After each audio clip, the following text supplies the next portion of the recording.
The Mendocino Redwood Company filed a timber harvest plan with CAL FIRE that proposes to harvest 758 acres of timber located in Railroad Gulch along the north coast of California in the town of Albion. This pre-harvest northern spotted owl habitat map is taken from the Mendocino Redwood Company's Railroad Gulch THP. It shows nesting and roosting area for 3 northern spotted owls who live around the northeastern region of Unit 1. There's another one located in another part of this THP as well. This detail shows pre-harvest in green. That's the nesting and roosting area. The foraging, more open areas in yellow. Note that the post-harvest shows a significant reduction in the nesting area, converting it into foraging area. Community members are concerned that the cumulative effect of this harvest plan, building upon the previous harvest and the 2008 large fire in Unit 1, or adjacent to it, would produce a significant effect on the NSO's critical habitat and the survival of these birds. MRC has a policy of sustainable and responsible stewardship of the forest, and community members are asking for changes in this THP that will mitigate these effects in this specific area. Mendocino Redwood Company Foresters and managers met with the Albion community members on September of 2014 at the Albion Country Store to hear community concerns and answer questions about the plan. We bring you a part of that meeting as the impacts of the plan on the Albion community and the environment are discussed.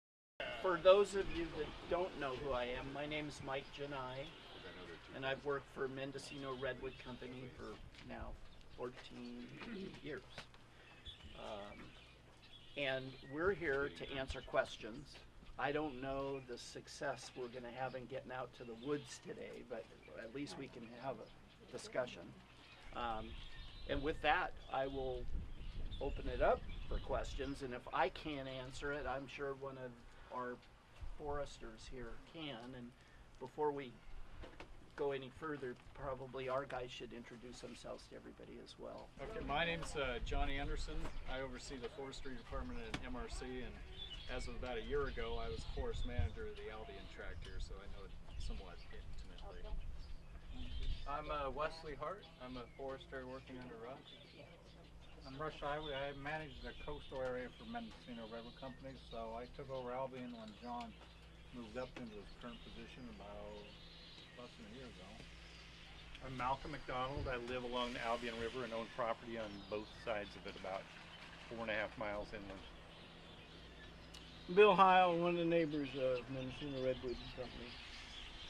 Linda Perkins, also a neighbor. Krista Iver, I live in Albion, and I'm here mostly concerned about fire hazards in Albion. Well, a couple of things. One is it's not only the slash piles, it's the fact that you've got a lot of young growth, and that's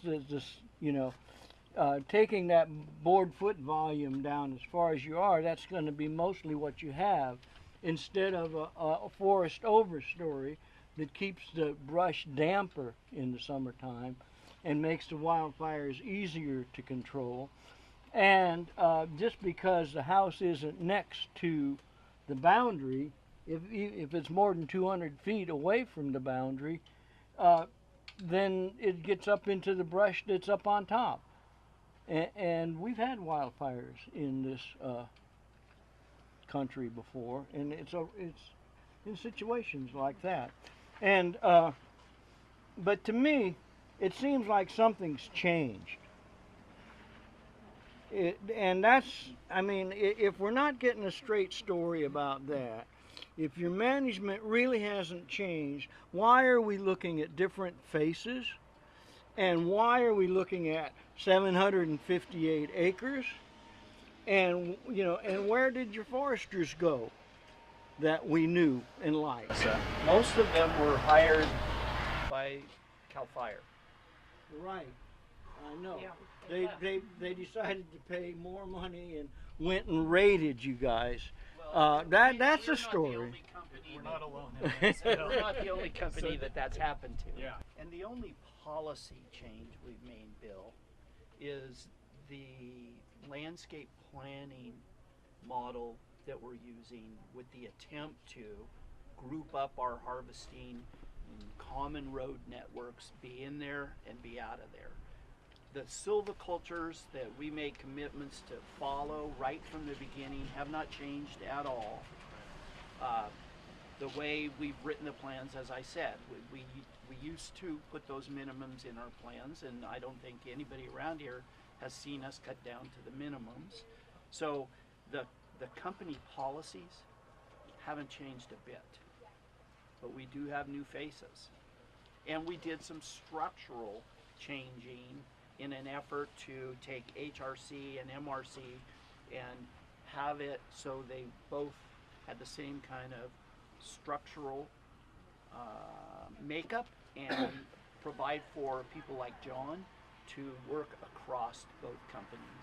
So that. Can we address the fire issue? Yeah, here? let's do. Because, like, Let's we're go on, going yeah. all over the place, and I'm really concerned about you doing a huge cut, taking a bunch of trees, making $1 million, and leaving a bunch of slash, and then you're not going to be able to burn it because we don't get enough rain, and it sits there for 2 or 3 years, and then we have a fire. So let me address our. So let's address that, Yeah. because I want to Right. hear that, Albion wants to hear that, so let's go with that one. What we discussed earlier was what do we do with the slash? That's how we started the conversation because of potential for increase in fire hazard. So we have two methods that we're planning on harvesting out there using tractors and using yarders. And when we use tractors, we take the slash that's brought into the landing in the form of treetops and whatnot, and all that's pulled back into the woods and used as erosion control on the skid trails, walked in by the tractors, and so there are no large accumulations of slash. Now, at the same time, we're not out there in the woods taking every branch and every treetop we take out of there. The words I used with you, we don't want to be up there vacuuming up everything in the woods and leaving a lot of bare soil. It's valuable for erosion control, it's valuable for nutrient recycling, and so you want a fair amount of that in the woods. Do you want it this thick? No, but certainly, you know, having a good ground cover is very advantageous when we're done. Having the forest there is very advantageous too. Absolutely. Just I wanna- agree with you. Yeah, you don't look like you agree though. You guys are smirking. You're, you know, doing this corporate double talk, and I don't go for it. To be honest with you. Okay, I'm just trying to address some of the concerns here. I know you are. Okay. I hear you. And you know, I'll leave it at that. So let's stay on fire. So, I want okay, to we'll stay on fire. So that's what we do with the slash and the tractor logging. In the cable logging, certainly we end up with a fair amount of tops up at the landings, and those are put into a pile, and we burn those in the winter in a controlled manner. We wait until soils are saturated, we got a good storm going, and at that point in time we burn them. And what I mentioned to you was, yeah, last 2 winters have been hard to do that. We have done it though in certain areas when we were at our wettest point and felt comfortable about burning. Today, you know, first rain we've had in what feels like, you know, 2.5 years or so, certainly we would not be burning on a day like today. Chances are we'll have the opportunity to burn that. We do usually wait a year or so to go ahead and burn that because we want that to be dry enough to be able to burn. We do put fire lines around every single pile. That's a requirement of loggers do before they leave. And so, and again, we leave a slash out there in the cable yarding areas as well for the same reasons we do on the tractor logging. And so as long as we can get to those piles, which, you know, like I said, last winter we burned some piles. It's kind of dependent on, you know, the weather, of course. I just think you guys are biting off a really big amount of a big project, and maybe if you did it in smaller pieces, it would be more manageable since we're kind of in a huge drought in California right now. And 2008 was really scary. You know, it was just, you know, so maybe just breaking it down and doing it piece by piece instead of this big chunk. It just sounds really extreme to be cutting, you know, a huge amount, leaving a bunch of slash, and then like, well, maybe we can burn it. We don't know for 2 or 3 years. It's kind of, that's just, I don't know. That's really the plan. In the 2008 fires was that when the fires burned on our property in areas that we had thinned, they did not crown. When they hit plantations that had been clear cut either by our neighbors or by our previous owners, they exploded. There was a lot of fuel. and small trees that fuel those burns. So, we're not proposing any of that type of cutting for this plan. In the fire off the Table Mountain is a good example, an old clear cut. Table Mountain, oh, you are here. Yeah, the lightning fire had happened in the gulch under Table Mountain. There was an old clear cut by LP that was thickened small trees, and that's the reason why that one took off. But Mike's absolutely right that in those selection areas we saw it, not only here but in other parts of the property, it stayed on the ground. We had very, very little crowning of any of the fires. If we did, it was very localized in a quarter acre here and there. So. Well, and in the lodge fire this year, up on the eel in that basin, Cal Fire came. It was on BLM land, but they came onto our property, used our road system up there, and backfired through land that we had thinned, and it stopped the fire, and it stayed on the ground. That's right. So our experience would suggest that what we're doing works pretty well. Looks all right. Did you have a question? Looks like Yeah, Bernie did. Yeah, I say I have two, but one of them, the first one is just relative to this water issue. Is that can you folks guarantee that we're not going to lose the best salmon reach that we have within 25, 30 miles? I don't know. This is taking so much away from Railroad Gulch. Railroad Gulch is our salmon nursery, pretty much.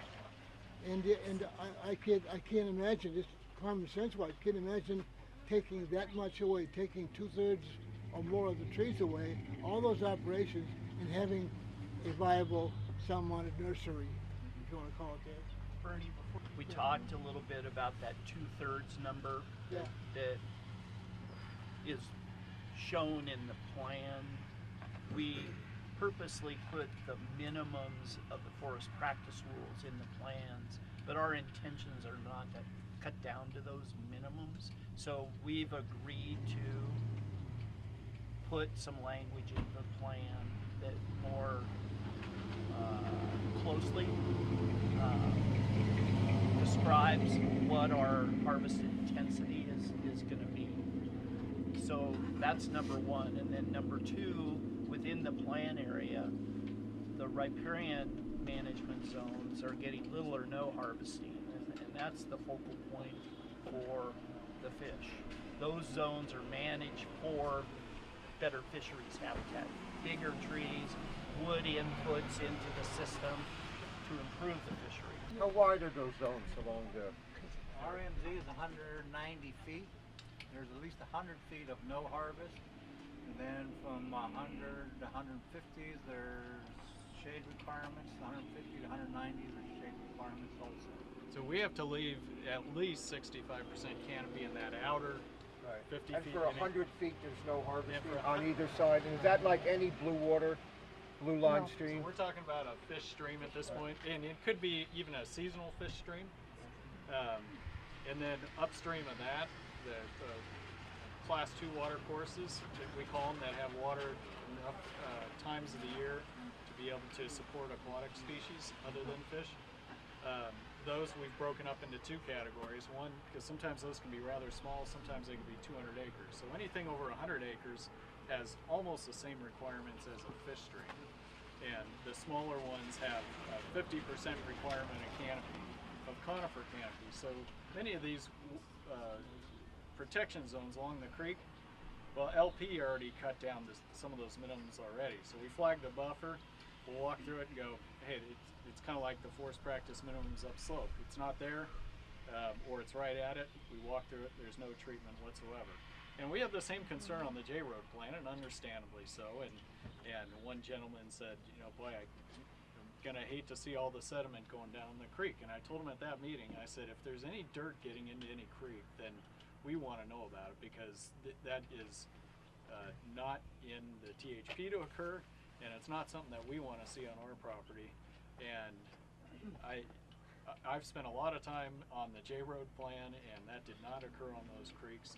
There is the same canopy on those creeks that it had before, maybe a few trees on those outer edges that we talked about, but having to leave 65 to 85% canopy in those outer edges of those protection zones on those creeks, and if it's been entered before, and the last 20 years or so, maybe by LP, you're not going to be doing anything in there. Like Mike said, we're trying to manage those for bigger, older trees for the fisheries habitat, so many of those are uncut areas. This is interesting that you folks talk about that, about the details of it. But what my question is can you guarantee that we're going to have a healthy salmonid nursery, if you want to call it? What I can guarantee is that our forest management won't have an effect on the health of the salmonid population. I can't guarantee for other reasons necessarily that might be outside of our control, but what we put in within our control, yeah, I'll guarantee that. At the nursery, Right. ocean conditions are a different animal. Yeah. If they don't have any place to reproduce, the game's over. Yeah. And this is the only that I know of intact, relatively intact, 100-year-old is since it's a major logging in watershed, sub-watershed. And that's I'm really concerned about that. And it's the way it's said in there. It's to take it all at one time. What was your question? To take it all at one time seems irresponsible. And that's actually my second question is that are you folks really are responsible to anything but the bottom line on this? Is there a longer term issue? This has all the appearances of a short term, make $40 million out of this. Bernie, it isn't. We're not proposing anything different than the commitments we made right from the beginning. There's no change, and we are in it for the long haul. But the changes are that the climate's changed. I mean, we have the worst drought in recorded history. I said that before. We have an El Nino predicted for this season. God knows what it's going to be like next year. If we have monsoon downpours, how are you going to control that silt from getting into the river? We designed the plan in such a way that it won't get into the river. During an El Nino. Is that right? Yeah, we can't control that. We can't control the El Nino, but we can control how our roads drain. We can control how we're going to alleviate areas where there's perch fill right now that in an El Nino could let go. We're taking crossings out that were put in inappropriate places. All of that should actually improve the success rate of what we're doing.